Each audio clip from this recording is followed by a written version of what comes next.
தேவன் உலகத்தில் இருக்கிற காட்டிலும் பெரியவர். நமக்குள்ள இருக்கிற தேவன் உலகத்துல எல்லா நாமத்தை காட்டிலும் பெரிய நாமுடையவர். நமக்குள்ள இருக்கிற தேவன் அவருடைய கிருபை பெரியது. நமக்குள்ள தேவனுடைய இரக்கம் பெரியது. நமக்குள்ள இருக்கிற தேவனுடைய அன்பு பெரியது. நமக்குள்ள இருக்கிற தேவனுடைய வல்லமை பெரியது. நமக்குள்ள இருக்கிற தேவனுடைய காரியங்கள் பெரியது. நமக்குள்ள இருக்கிற தேவனுடைய நினைவுகள் வழிகள் பெரியது. ஆமென், ஹல்லேலூயா.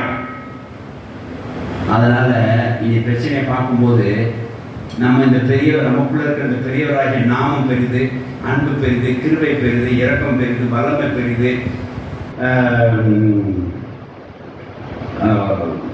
நினைவுகள் பெரிது. இதைத்தான் ஞாபகம் வரணும் நமக்கு.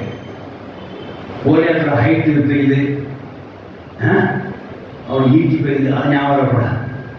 அதோடு பெருசு எழுது நம்ம தேவனுடைய நாமம் பெரிது. அதோடு பெருசு நம்ம தேவனுடைய இறக்கம் பெரிது.